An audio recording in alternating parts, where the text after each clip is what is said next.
Hello and welcome to Newsweek South Asia, your one-stop destination for in-depth analysis of security challenges, regional conflicts and the evolving threat of terrorism.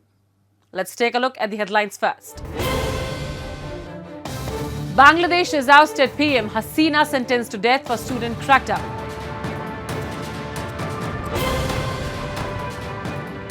India reasserts zero tolerance on terrorism, urges SEO to reform its approach. And Red Fort to Kashmir forests, Pak leaders claim spark storm after deadly Delhi blast. Bangladesh has entered one of its darkest and most volatile chapters. The International Crimes Tribunal in Dhaka has sentenced deposed Prime Minister Sheikh Hasina to death for alleged crimes against humanity related to last year's student protests. Tried in absentia from exile in New Delhi, Hasina has called the verdict preordained and politically motivated. But beyond the courtroom, a far more troubling picture is emerging. The return of Islamist extremism, the weakening of state institutions, and the growing footprint of Pakistan-backed networks inside Bangladesh. As the interim government stumbles, Dhaka today stands at the crossroads of democracy and destabilization.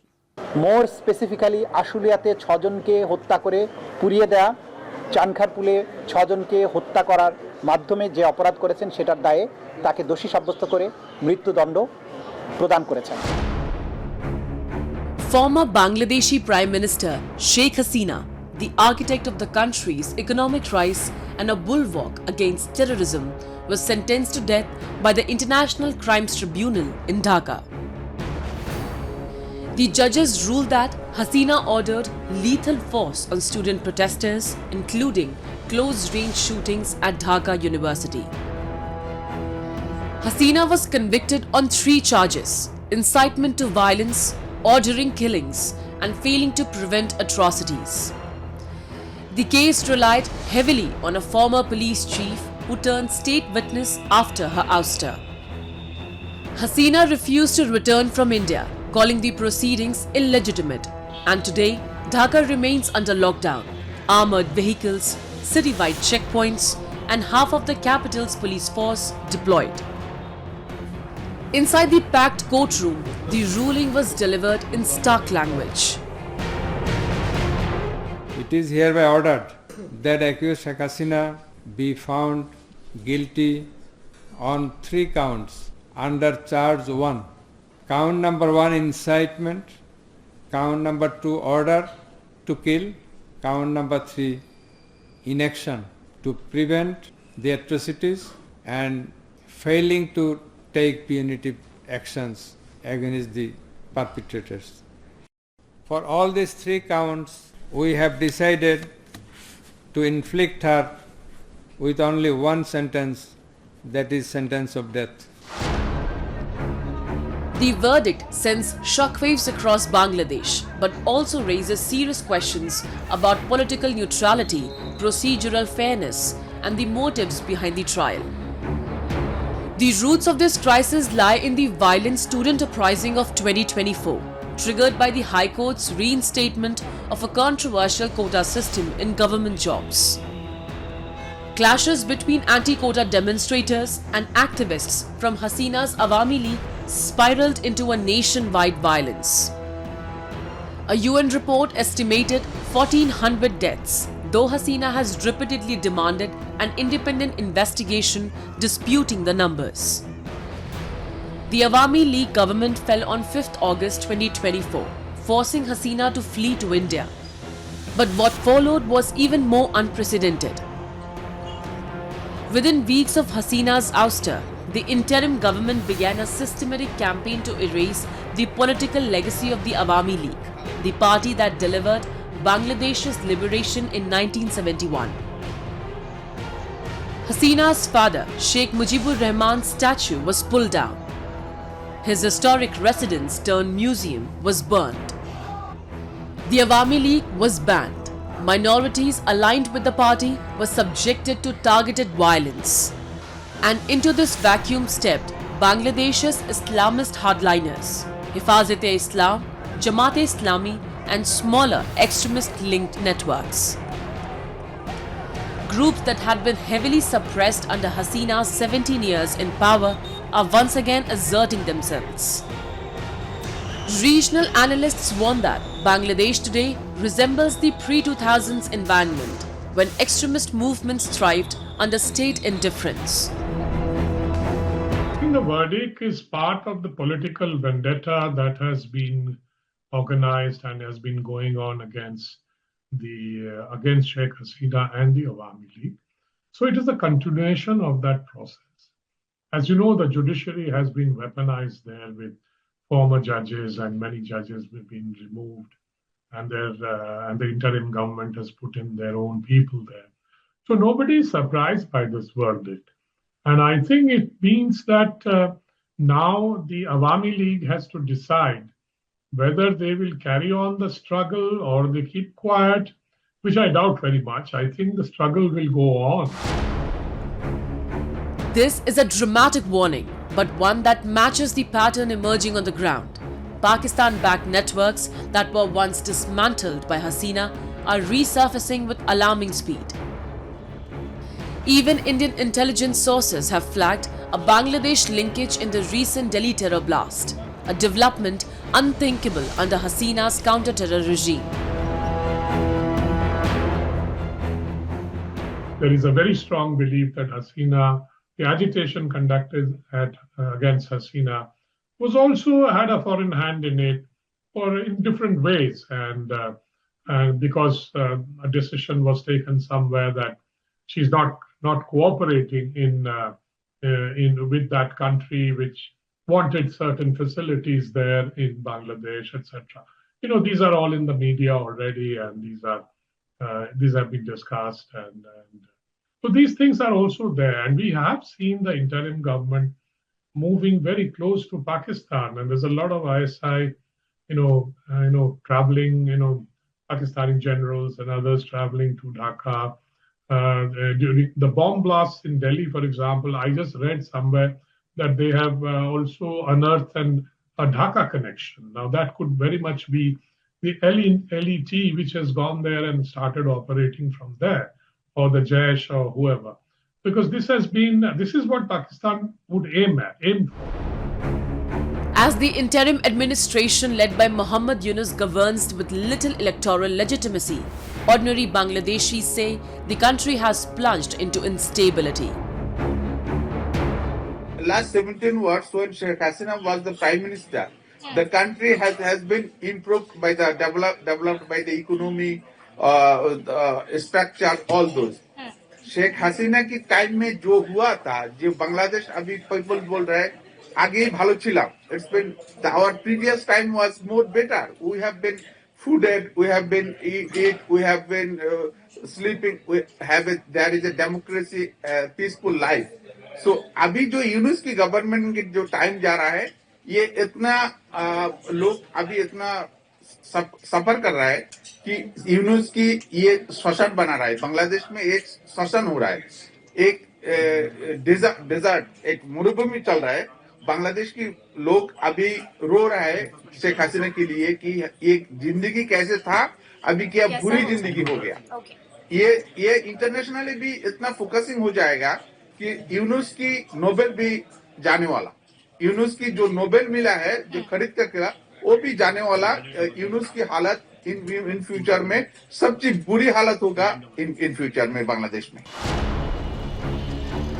From rising food prices to collapsing law and order, Bangladesh today is struggling with a governance crisis that many blame directly on the interim administration.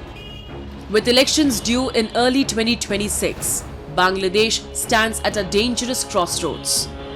The death sentence risks igniting massive street unrest. Islamist groups are regaining political space. Pakistan-linked networks are rebuilding quietly. Minorities fear renewed communal violence. State institutions, police, judiciary, administration appear deeply politicized. Security analysts warn that if this political vacuum persists, Bangladesh risks being overtaken by extremist actors, reversing much of the stability and progress built up over the past 2 decades.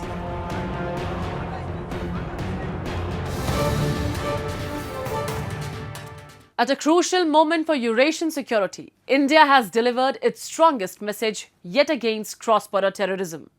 Speaking at the SCO Council of Heads of Government in Moscow, External Affairs Minister Dr. S. Jaishankar declared that New Delhi will continue to defend its citizens against terror with full resolve. His remarks come just months after Operation Sinindhur, India's direct military response to the Pahalgam terror attack, an operation that reshaped the region's counter-terrorism calculus. At the SCO meeting, Jaishankar reminded member states of the organization's very foundation, the fight against terrorism, separatism and extremism. But he also underlined a blunt reality. These threats have only grown more complex and dangerous. The ministers stated clearly that there can be no justification, no dilution and no whitewash of terrorism, an unmistakable reference to Pakistan's attempts to politicize terror and deflect global scrutiny. For India, this is not just diplomacy, it is a matter of national security made more urgent after Pakistan-backed groups carried out the April 22 Pahalgam attack that claimed 26 Indian lives. We must never forget that the SCO was founded to combat the 3 evils of terrorism, separatism and extremism. These threats have become even more serious in the years that have passed. It is imperative that the world display zero tolerance towards terrorism in all its forms and manifestations. There can be no justification, no looking away and no whitewashing. As India has demonstrated, we have the right to defend our people against terrorism and will exercise it. In conclusion, India believes that SCO must adapt to the changing global landscape, develop an expanded agenda, and reform its working methods. We will contribute positively and fully to these objectives. India's position today is backed by action. In May, New Delhi launched Operation Sinindhur, one of its most significant cross-border counter-terror missions in recent years.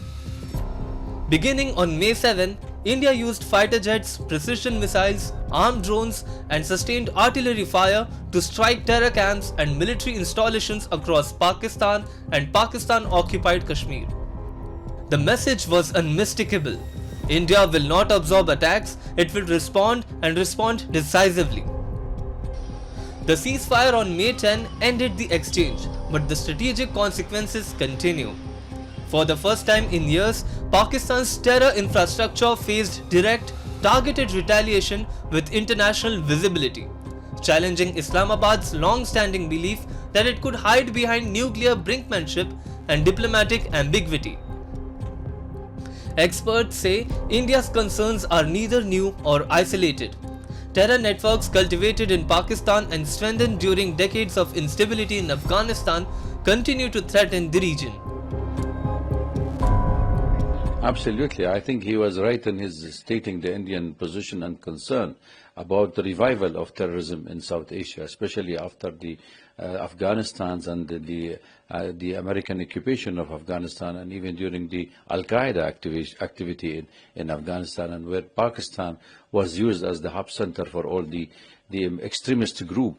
However, now after the Americans have left the area, and now Taliban is on rule in Afghanistan, and Pakistan also facing lots of difficulties and also handling all this extremist group, I think India's concern have been stated many times. And in fact, India was one of the main countries, or the first country in the world, who have submitted the comprehensive fight against terrorism draft to the UN, but unfortunately it have never been admitted or accepted by the international communities. So therefore there should be zero tolerance, irrespective what you may call it, but for any kind of any form of terrorism. Tensions inside the SCO remain high.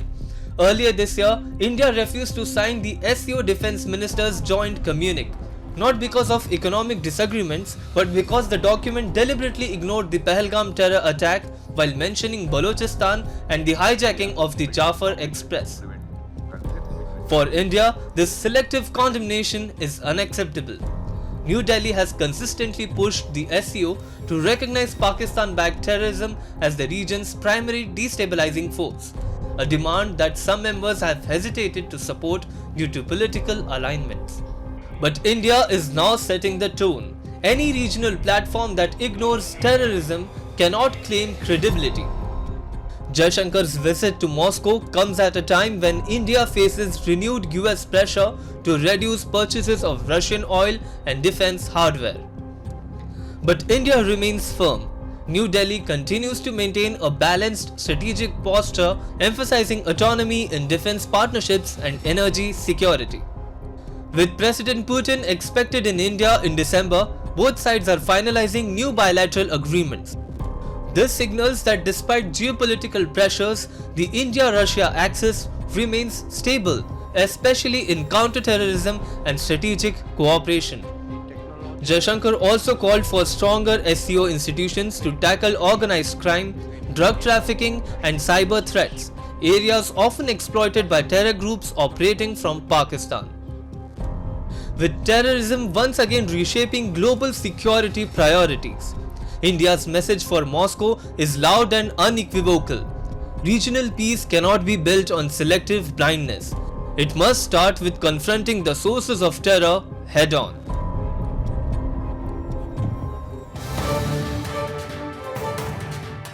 A political bombshell from Pakistan-occupied Jammu and Kashmir has ignited a new storm around the Delhi Red Fort blast. Just days after the November 10 attack killed 13 people, former POJK Prime Minister Chaudhry Anwarul Haq publicly hinted that Pakistan had hit India from the Red Fort to the forests of Kashmir.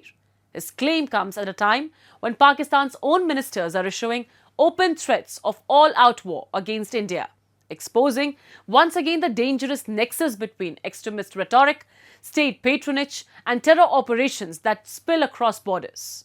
This week, Newsweek South Asia pieces together how our politicians boast a terror outfit's footprint and Islamabad's escalating war rhetoric fit into a much larger pattern of Pakistan's cross-border terror playbook.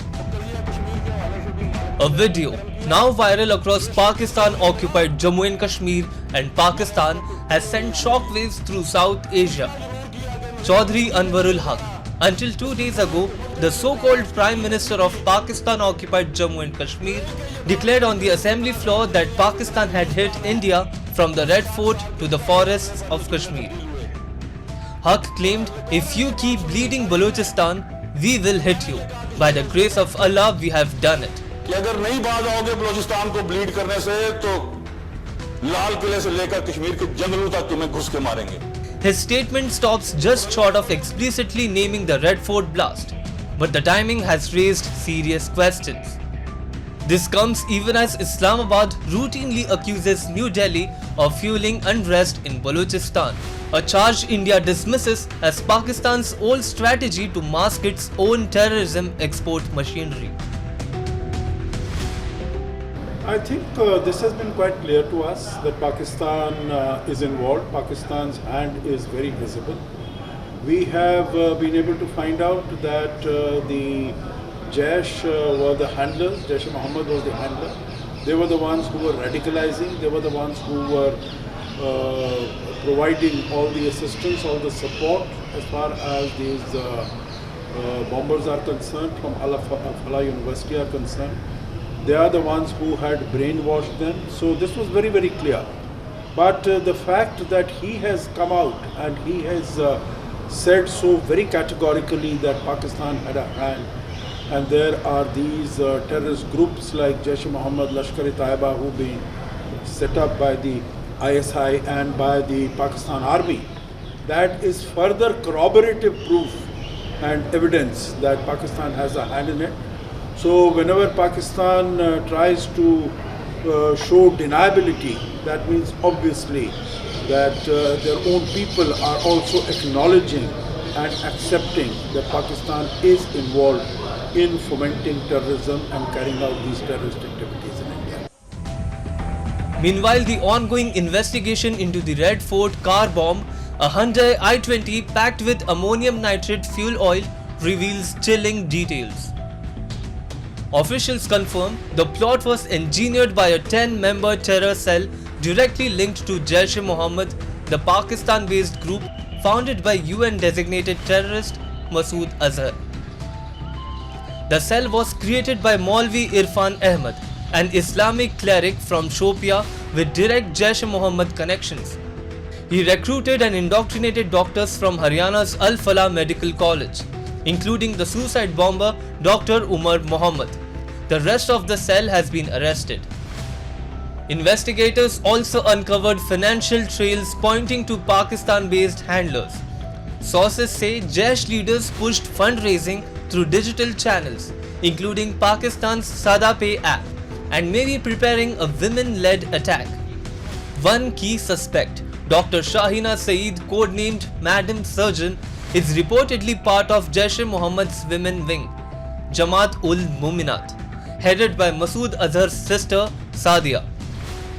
The unit has reportedly become more active following India's Operation Sinindhur, which wiped out Jaish-e-Mohammed camps in Bahawalpur earlier this year.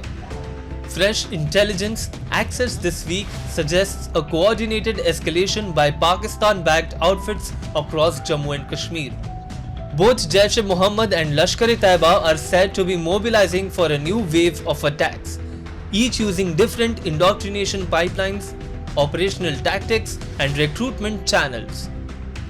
The Red Fort blast, investigators believe, is part of this broader pattern, a shift towards educated and radical recruits. The so-called white-collar terror modules, aimed at deepening insecurity in India's urban centers. Yeah, I think earlier it used to be in Kashmir, they had people there, they had sleeper cells there, but now they are with the newer technology that has become available, they have found this method of being able to brainwash these people through social media, through internet, and so this seems to be the new strategy that has been employed, that has been made by Pakistan. So India will have to find a response to it. India will have, as far as our own intelligence agencies are concerned, we will have to become much more vigilant, we will have to become much smarter in terms of looking at the social media exchanges of these people and trying to see how we can find them before they are able to do any harm or any damage to the country and to the society. Haq's remarks are not an isolated outburst. Pakistan's Defence Minister Khwaja Asif has warned that Islamabad cannot rule out of the possibility of all-out war with India, declaring the country on maximum alert. He accused India of being untrustworthy and even suggested New Delhi could trigger a conflict directly or via Afghanistan. Rhetoric analysts say reflects Pakistan's internal desperation and its reliance on anti-India narratives to mask economic collapse and political disarray.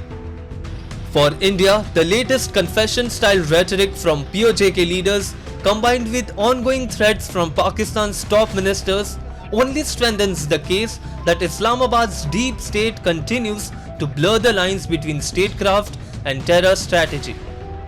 As investigations into the Red Fort blast uncover more evidence of Pakistan-based radicalization, recruitment and funding pipelines, New Delhi faces a terror landscape that is not evolving but increasingly emboldened by political actors across the border.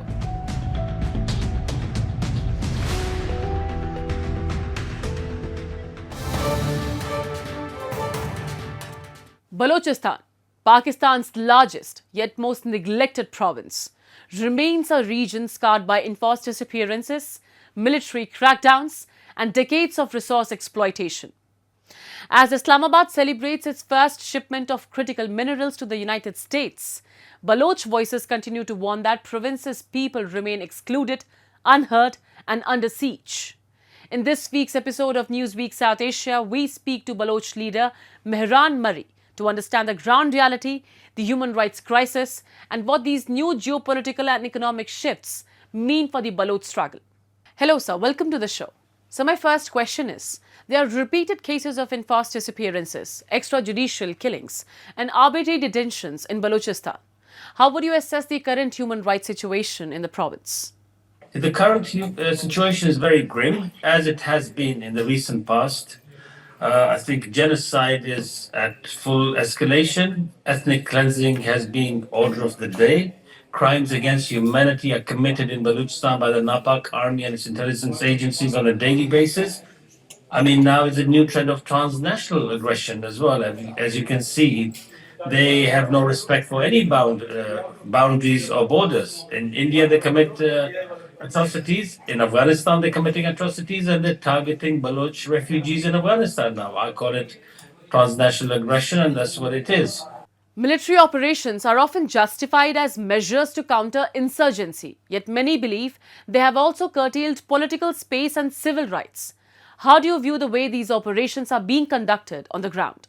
Actual reality on the ground is the Baloch people are struggling and striving for the restoration of their sovereignty, territorial integrity, and their basic human dignity and human rights.